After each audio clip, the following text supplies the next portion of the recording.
শরীফ ওসমান হাদির মাথায় গুলি লাগা, তার মৃত্যু, এমনকি এই টোটাল ঘটনায় রাজনৈতিক যেই কি বলা হয় যে দুর্বলতা অথবা রাষ্ট্র পরিচালনায় সরকারের ব্যর্থতা, এই সকল কিছুকে যখন প্রশ্নবিদ্ধ করছে, মানুষ হাদির জন্য দোয়া করছে, ঠিক ওই মুহূর্তেই আমরা দেখলাম যে শরীফ ওসমান হাদির স্টাইলে এনসিপির এক নেতাকেও গুলি করা হয়েছে, যদিও তিনি এখন সুস্থ আছেন। প্রথম দিকে গণমাধ্যমে নিউজটা রাস্তায় প্রকাশ্যে এনসিপির এই নেতাকে গুলি করা হয়েছে দাবি করা হলেও পরবর্তী সময় দেখা গেল আলগা খাইতে গিয়া, বোঝেন নাই, মানে পরকীয়ায় জড়িত তিনি, একটা নারীকে নিয়ে দীর্ঘদিন একটা ফ্ল্যাটে বসবাস করেন, সেখান থেকেই ঝামেলা পাকাইছে, সেই ঝামেলা থেকেই এনসিপির এই নেতাকে গুলি করা হয়েছে। তার মানে খুবই লেসপেন্সার টাইপের একজন এনসিপির নেতা। এনসিপির অনেক নেতারা এরকম তুষারকে তাদের আইডল হিসাবে মেনে নিয়েছে।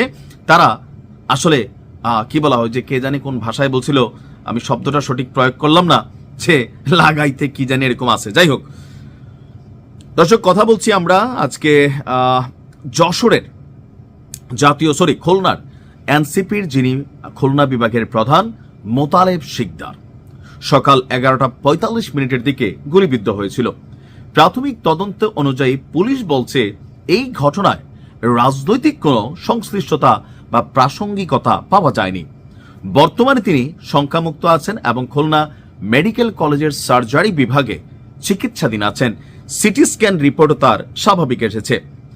শুরুতে মোতালেবকে রাস্তায় গুলিবিদ্ধ হওয়ার কথা বলা হলেও কেএমপি অর্থাৎ খুলনা মেট্রোপলিটন পুলিশ নিশ্চিত করেন যে তিনি আসলে রাস্তায় না, মুক্তা হাউস নামক একটি বাসার নিচতলায় গুলিবিদ্ধ হন। এটি তার নারী সঙ্গী তন্নির ভাড়া ফ্ল্যাট। সেখানে তিনি দীর্ঘ 2 মাস ধরে বসবাস করছিলেন। পুলিশি তদন্তে সেই বাসা থেকে 5টি খালি বিদেশি মদের বোতল, একটি পিস্তলের খোসা, ইয়াবা সেবনের সরঞ্জাম, অনৈতিক কর্মকাণ্ডের আলামত উদ্ধার করেছে পুলিশ। এর পাশাপাশি ভবনের সিসিটিভি ফুটেজ বিশ্লেষণ করে দেখা যায় 2 জন ব্যক্তি ঘটনার আগের রাতে বাসায় প্রবেশ করেছিলেন। তদন্তে জানা যায় মোতালেব পূর্ব খুলনার শীর্ষ সন্ত্রাসী গ্রেনেড বাবুর অনুসারী সৌরভ এবং তার সহযোগীদের সঙ্গে চাঁদাবাজিতে জড়িত ছিলেন। অর্থাৎ এনসিপির এই নেতা আপাদমস্তক একজন সন্ত্রাসী এবং কি চাঁদাবাজ এবং সন্ত্রাসের শীর্ষ সহযোগী।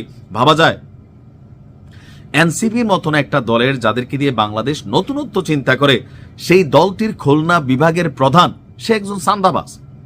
ভাবা যায় আকাম করতে গিয়ে গুলি খাইছে। ভাবা যায় এই হচ্ছে আসলে এনসিপির রাজনৈতিক দৈন্যতার আরো একটা প্রতিচ্ছবি।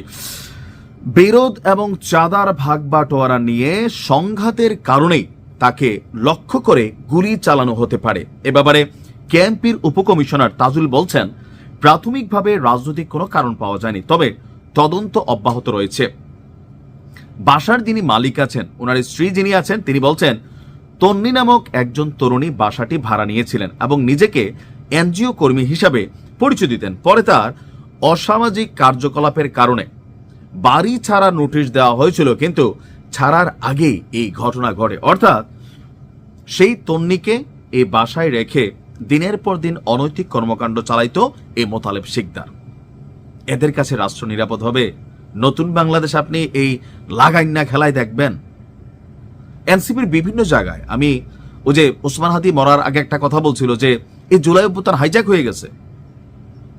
এনসিপির কয়েকজন নেতাকর্মী ছাড়া, মানে হাতে গোনা 8-10 জন, হাতে গোনা, এরাই পুরো বাংলাদেশ এনসিপি। কিন্তু বাকি যেগুলো আছে আপনি দেখছেন এদের অবস্থান। হাদির মৃত্যু, হাদির গুলি, সেটা ইতিহাসের একটা বিরল ঘটনা, কিন্তু সেই ঘটনার ফাঁকি দিয়া আকাম কুকাম করে গুলি খাওয়া মোতালেব হিরো হতে চাইছিল, কিন্তু ইনভেস্টিগেশনে আসল প্রমাণ সামনে এসে গেল। কি বলবেন? এনসিপির একটা বিভাগীয় প্রধান নেতার যদি চরিত্র এমন হয়, বাকিদের অবস্থা কেমন? এনসিপির রাজনীতিতে আরো সচেতন হওয়া উচিত। আপে তাপে যারে যেখান থেকে পাচ্ছেন রিক্রুট করে নিচ্ছেন, টাকা পয়সা নিচ্ছেন, কমিটি গঠন করে দিচ্ছেন, বিভিন্ন অভিযোগ কিন্তু আছে। সত্যমিথ্যা আপনারা জানেন, আল্লাহ ভালো জানে, কিন্তু বৃক্ষ তোমার নাম কি, ফলে পরিচয়। এনসিপি একটা বৃক্ষ, আর এই মোতালেব সেই গাছেরই একটা পচনশীল ফল। বাকিটা বুঝে নিয়েন। আসসালামু আলাইকুম।